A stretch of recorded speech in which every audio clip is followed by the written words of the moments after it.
Olá, o tema de hoje fala dos profetas menores da Bíblia. A Bíblia é cheia de livros de profetas: Isaías, Ezequiel, Jeremias, Malaquias e assim por diante.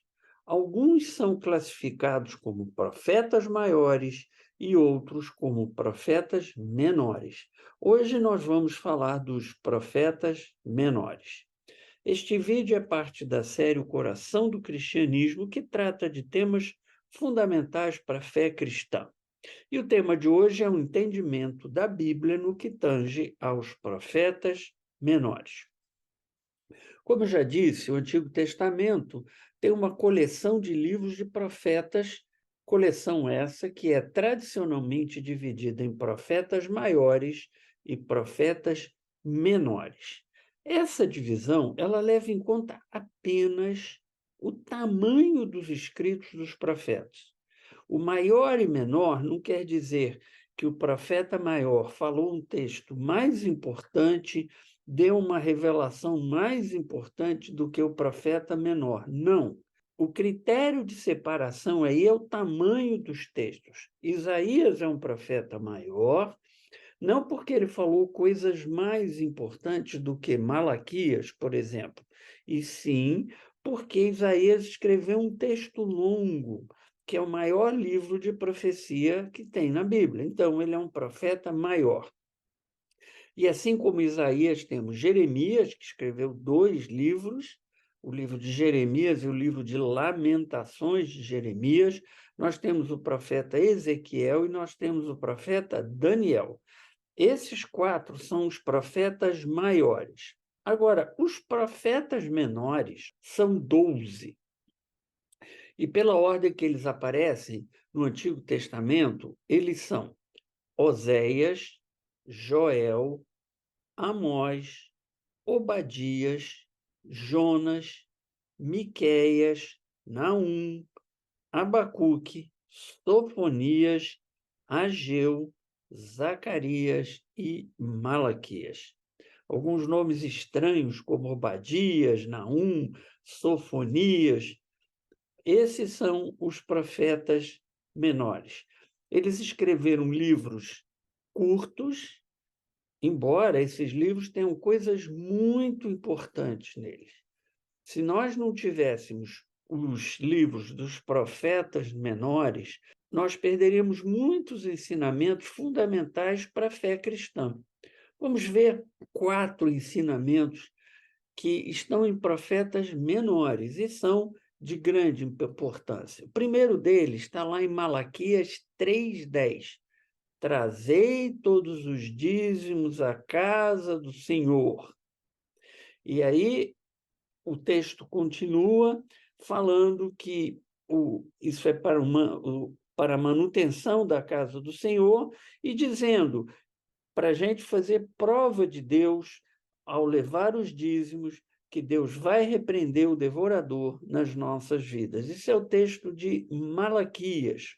É o texto que fala de dízimo. Quando há um ensinamento sobre dízimo, que é um mandamento, uma coisa importante, o texto que existe é Malaquias. Há outros textos que falam de dízimo, mas são mais registros de que foi dado o dízimo, etc. Não a discussão teológica do dízimo. Isso é feita no profeta Malaquias, no capítulo 3. Então, esse é um texto de grande importância. Como é que nós vamos discutir dízimo se nós não tivermos o texto de Malaquias? Um outro texto fundamental é o texto de Abacuque, capítulo 3, versículos 17 e 18, que diz assim: porque ainda que a figueira não floresça, nem haja fruto na vide, ainda que decepcione o produto da oliveira e os campos não produzam mantimento, todavia eu me alegrarei no Senhor, exultarei no Deus da minha salvação. O que ele está querendo dizer é o seguinte: ainda quando as coisas materiais, os recursos materiais faltam, ainda quando os recursos materiais são difíceis, você está numa crise econômica, numa crise financeira, ainda que a situação seja essa, que é o que ele fala, figueira não floresça, nem haja fruto na vide. Nós precisamos lembrar que era uma sociedade lá no tempo de Abacuque, uma sociedade de pastores e agricultores. Então, ele está usando uma referência de agricultura. Os campos não produzem mantimento, então é uma situação de fome, é uma situação de dificuldade.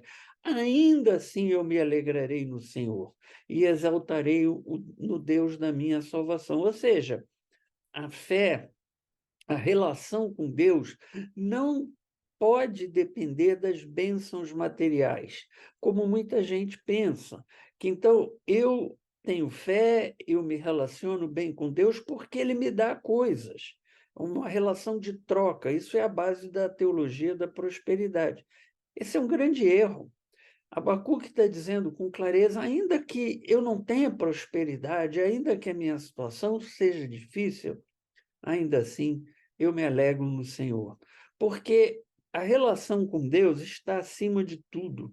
Jesus falou disso quando ele deu o mandamento de amar a Deus sobre todas as coisas.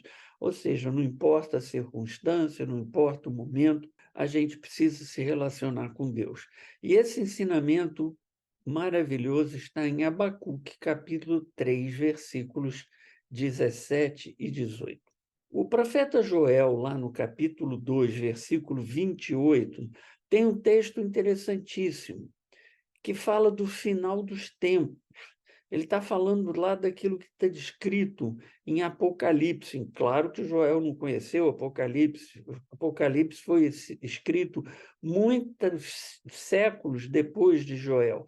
Mas ele está falando sobre o final dos tempos. No tempo do profeta Joel já se sabia que haveria um final dos tempos. E ele está trazendo uma profecia sobre o final dos tempos. E ele diz assim: então, depois desses eventos, derramarei do meu espírito sobre todos os povos, ou seja, depois desses eventos, o Espírito Santo será derramado sobre todos os povos. Os seus filhos e as suas filhas profetizarão. Os idosos terão sonhos, os jovens ganharão visões. Então, haverá uma profecia generalizada, os idosos terão sonhos. Quer dizer, normalmente os idosos eles deixam de sonhar, é um dos sinal da velhice, quando você não tem mais sonhos, não tem mais planos de futuro, porque seu tempo está acabando. Então, os idosos terão sonhos, voltarão a sonhar, voltarão a pensar em coisas maravilhosas. E os jovens terão visões. Palavras do profeta Joel, no capítulo 2. E eu encerro com um texto de Amós, que está lá no capítulo 5, versículos 21 a 24. Ele está se referindo à religião vazia, ele está se referindo à religiosidade, em que a pessoa se limita a seguir liturgia, a fazer atos repetitivos, sem qualquer profundidade espiritual, como é muito comum. Você encontra muitas igrejas assim, muitos frequentadores de igrejas que são assim, eles vão lá no domingo só porque é hábito, porque fica bem, por causa disso ou daquilo. Não porque haja uma vontade real de estar com Deus, uma espiritualidade verdadeira. E olha o que Amós diz lá, no capítulo 5. Eu odeio e desprezo as suas festas religiosas. Não suporto as suas assembleias solenes. Mesmo que vocês me tragam holocaustos e ofertas de cereal, ele está falando aí dos sacrifícios que eram feitos na época lá do judaísmo. Mesmo que vocês me tragam holocaustos e ofertas de cereal, isso não me agradará. Mesmo que me tragam as melhores ofertas de comunhão, não darei a menor atenção a elas.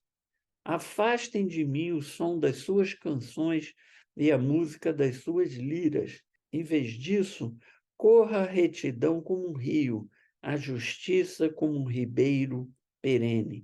Amós capítulo 5, versículos 21 a 24. O que ele está dizendo aqui? Deus está falando pela voz de Amós. Esse eu aí é Deus. Amós está trazendo uma profecia, uma mensagem de Deus. E o que ele está dizendo é o seguinte: eu não quero os sacrifícios de vocês, eu não quero esses cânticos, eu não quero essas cerimônias bonitas, eu não quero nada disso. Eu quero que vocês se arrependam e tenham uma vida de acordo com os meus mandamentos. Isso é que importa. Essa religiosidade, esses sinais exteriores de fé, mas que não têm uma base, uma profundidade real, não me interessam, diz Deus, pela boca do profeta Amós. Parem com essa religiosidade vazia. Se arrependam, mudem o coração de vocês, sejam sinceros naquilo que vocês acreditam e naquilo que vocês fazem. Aí sim eu me agradarei de vocês. Um ensinamento de grande poder que o profeta Amós nos passa.